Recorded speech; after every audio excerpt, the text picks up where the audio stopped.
Thank you, Alex. Good evening, ladies and gentlemen, and honoured guests.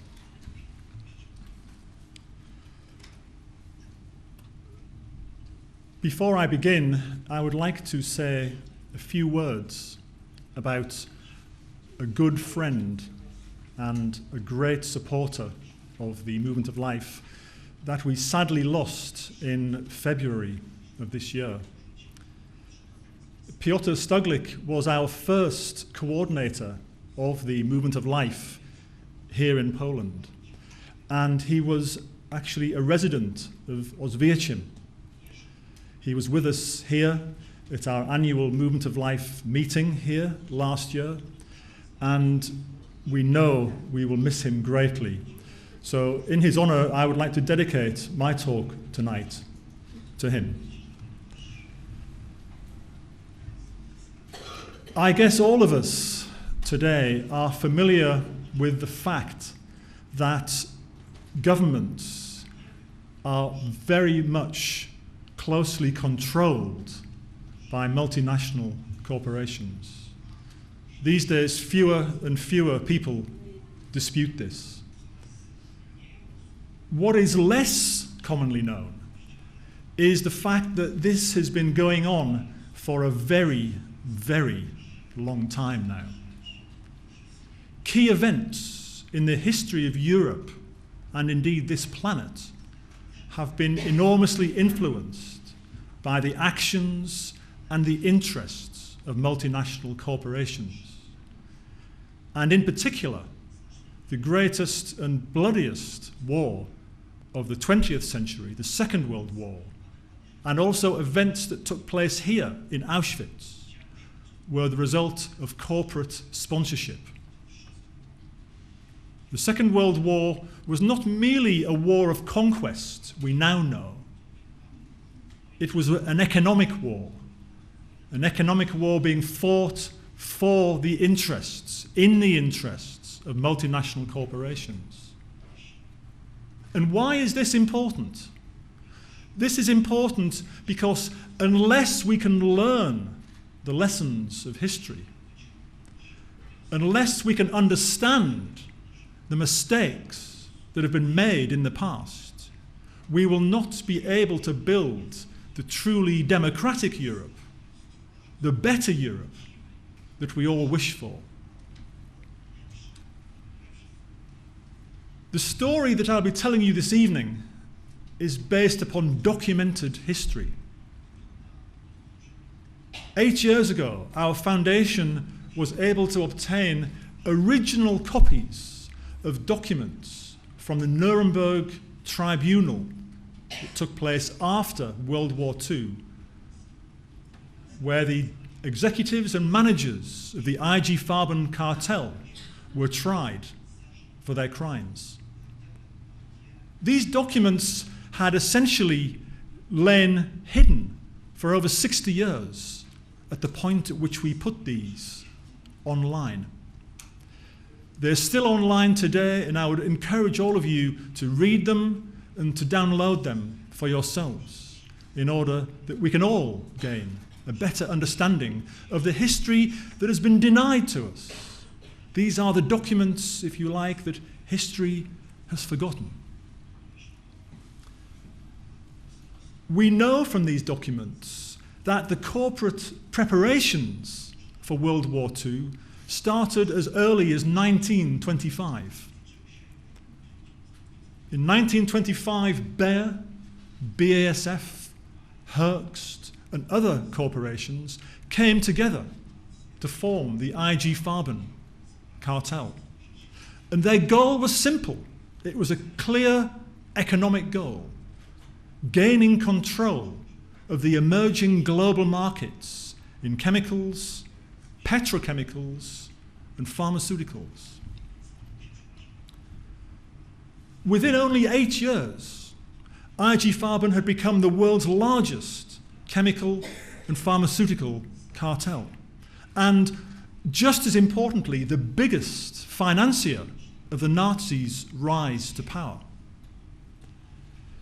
The documents from the Nuremberg trial against IG Farben show that IG Farben had invested over 80 million Reichsmark in the Nazis and their associated supporting organizations. 80 Reichsmark is an astonishing amount of money. In today's money, it would be around 800 million euros. At that time, 80 million Reichsmark was an enormous sum of money. Without this, the Nazis would surely have been unable to gain the control and power that they achieved. The strategy of IG Farben is laid out clearly in the documents from the Nuremberg trial against its managers. This was a letter written by IG Farben director Nerium to the Nazi government in 1940. And it shows clearly that the goal was a Europe under the leadership of the Nazis and their corporate benefactors, IG Farben. The letter also contains many things that today we would recognize from the Europe that has been brought about around us today. It talks about a common currency which we are now seeing today, of course, enslaves the people of Europe to financial dictatorship. The tragedies in the lives of the people in the southern Mediterranean countries bear witness to this. And of course, a common patent law was also talked about. This was essential in order to gain control of these markets in substances, chemicals, pharmaceuticals that could only be controlled through the issuing of patents. And finally, of course, one European appeal court was also needed under control of the German cartel. The German cartel not only wanted this court, it needed to be controlling it as well. 1 year later saw the publication of the book that essentially, after the end of World War II, became used as the blueprint for the Brussels EU that we know today. It was called the Greater Sphere Cartel, an instrument of industrial market order in a new Europe. It was written by this man, Arno Scholter. He was the director of a Nazi research institute based in Dresden, in Germany. And if you look at what the book contains, look at the Europe that it describes. It contains many elements that we see around us today. It talks about, for example, the system of European directives. Directives are the principal means of lawmaking in Europe today. It talks about the concept of a European Commission. This is the unelected executive body that rules over Europe.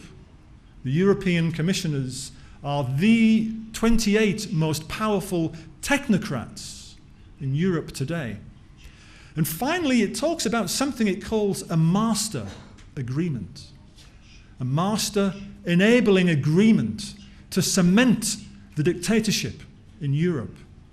And in 2007, this took shape and form in what we now know as the Lisbon Treaty. Whilst the concentration camp at Auschwitz and what happened there is relatively well known today, and quite rightly so, of course, the fact that there was an industrial complex built by IG Farben nearby to produce the chemicals and explosives needed for this conquest war, this fact is not so well known worldwide. People from around Auschwitz, of course, will know this site well because it still exists today. But you see, this industrial complex and the massive expansion of the concentration camps that took place in order to provide the source of slave labor that IG Farben needed for this site, this was financed with a loan of credits of almost 1 billion Reichsmark from Deutsche Bank. And the fact about this is that this site, IG Auschwitz, as it was known, was a 100% subsidiary of the IG Farben cartel. This is another fact that our history books have, at best, we would have to say, underreported. The fact that prisoners of Auschwitz were used as a source of slave labour at IG Auschwitz. The corporate aspects of this have not been fully described to the world. And the site, as I say, is still there today. The world knows about the Auschwitz concentration camp, but the world has not been told the truth about the corporate sponsorship that helped bring it about.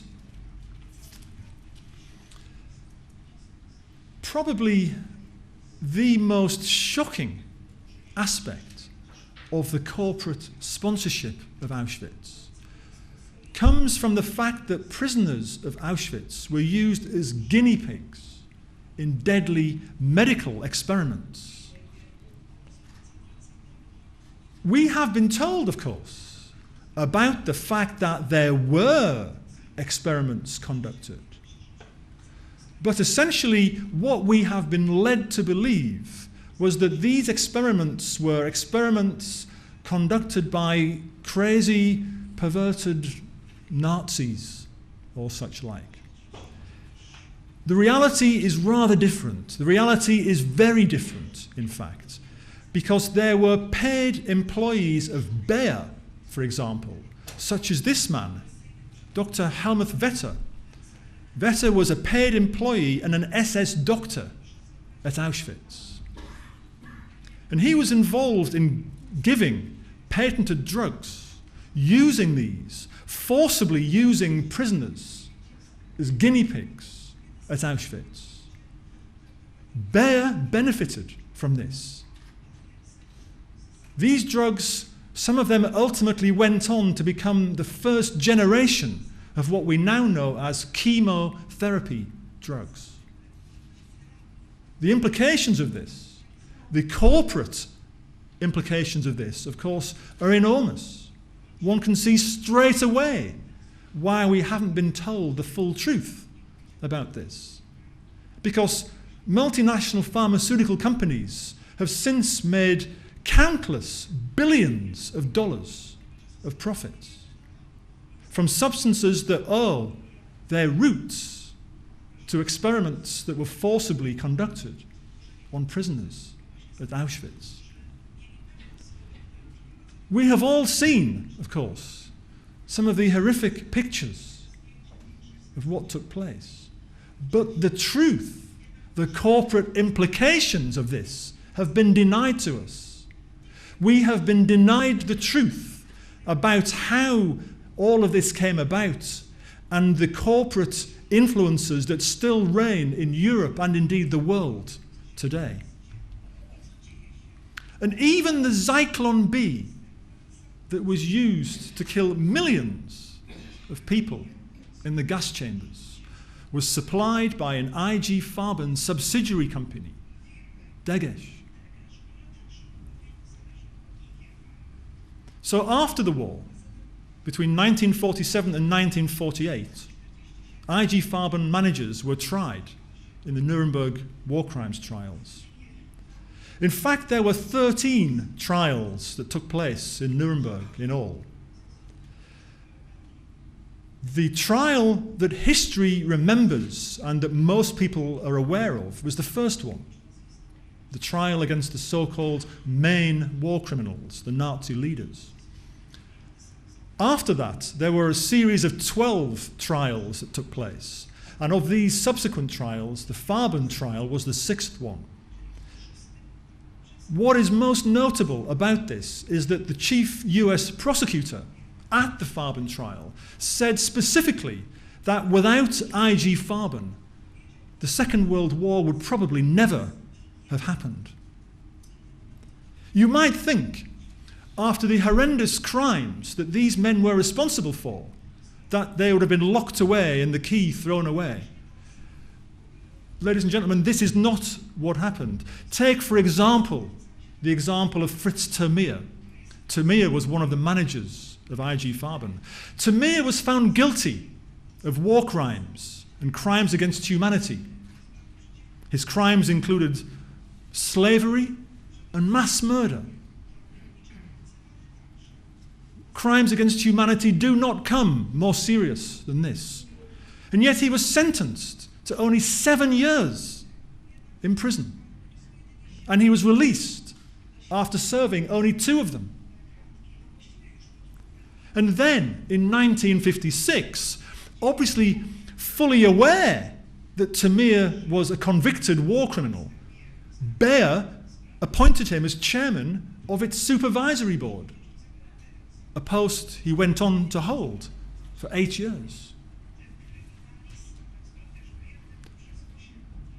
Looking around us today, we might ask ourselves, in some senses at least, what has changed? Because global drug sales are now worth $1 trillion a year. And as a direct result of the toxicity of these substances, as a direct result of the fact that they only attempt to treat symptoms, not the root causes of diseases, orthodox medicine is now the 3rd highest cause of death in the United States. Statistics in other industrialized countries suggest that the same is true elsewhere also. And of course, information on safe, non-patentable, natural therapies is being deliberately obstructed, including through law. I talked earlier a little bit about EU directives and their origins in the book that was produced in Dresden in the department of Arno Scholter. Let's take a little look at how EU directives are created today. In any normal democracy, the idea is that the parliament creates the laws. The people elect their politicians, and the politicians create the laws. This is not what happens in Europe today. Pharma and chemical cartel executives have direct access to European commissioners. In some cases, their industries actually form committees to do the first drafts of directives for Europe. And then the first issuing of a text that we learn about comes through the unelected European Commission that I talked about earlier. The European Commission issues the first public draft of the laws for Europe and then hands them down to the so-called Parliament. But this is no real Parliament. This is just a fig leaf to democracy. The Brussels EU Parliament has very little scope to make alterations to the laws that are passed to it by the Commission.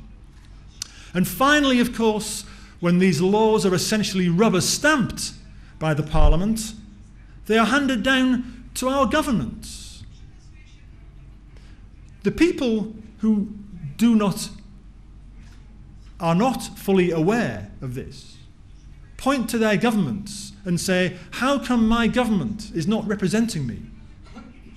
There are some people, of course, who place the blame on the European Parliament and say, how come the European Parliament is not acting in our interests? But you see, there is a chain of command here. And the chain of command ultimately ends in the offices of the executives of the companies that together make up the cartel. So what we have in the Brussels EU is not simply a dictatorship, it's a corporate dictatorship. The people are not able to elect the executive body of their government. Jean-Claude Juncker is the current president of the Brussels EU, but his name never appeared on any ballot paper. We, the people, never had a chance to put a tick or a cross in a box of his or any other name. That option was not available to us because we are not supposed to have any direct influence over this unelected commission that rules over us. Equally, the Parliament has no right for independent lawmaking. This is not a democracy. This is, by any definition, a dictatorship. If you doubt any of this, if you truly believe that the Brussels EU is acting in your interests, consider what has happened with the euro currency. You see, we have been led to believe that the euro currency crisis, as it is called, happened by accident. We have been led to believe that this could not have been foreseen and that the consequences of this were just unlucky accidents. The truth is completely the opposite. In fact, in 2001, a business newspaper in my country, the Financial Times, quoted in an interview the then president of the European Commission, Romano Prodi. What Prodi said at that time was not really noticed, but if you look back now at the reality of the words, they are truly terrifying. Listen, he said, "I am sure the euro will oblige us to introduce a new set of economic policy instruments." He said, "It is politically impossible to propose that now, but someday there will be a crisis and new instruments will be created." In simple English, this means that they knew full well that the design of the euro was flawed. It was obvious to many people at the time, and they knew it full well. But they knew that the design of the euro would result, in Prodi's own words, in a crisis. And at that point, they would then be able to implement the financial controls that they wanted to implement all along. We only have to look at the reality of what is happening in Greece today to understand that the Brussels EU is not acting in our interests. With a quarter of the working population of Greece now unemployed, bankruptcies rife, and children going hungry, it is no wonder, is it, that the people of Greece elected a government and are demanding change. But you see, what is the response of the Brussels EU to this? Is it acting to solve the growing humanitarian crisis in Greece? Of course it isn't. In fact, quite the opposite. German leader Angela Merkel and the Brussels EU have chosen to ignore the crisis. The fact that there are children going hungry in Greece is completely secondary at best to the fact that they are insisting on repayment of the Greek debts. Ultimately, the good news, of course, from our perspective, is the fact that the beginning of the end of the Brussels EU is already underway.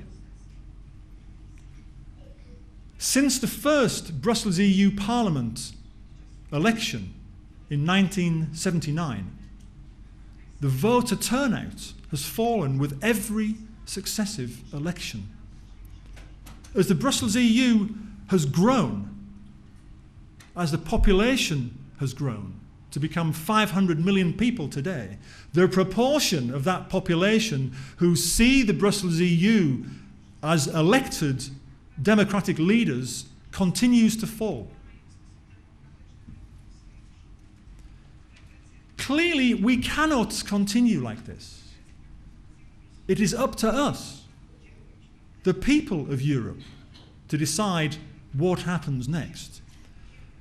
As Alex described, 8 years ago, we came to Auschwitz, and together with our honoured guests, the survivors of Auschwitz, we issued a call for a Europe for the people, by the people. Because this is the only model of Europe This is the only model for any governing structure that ultimately can work.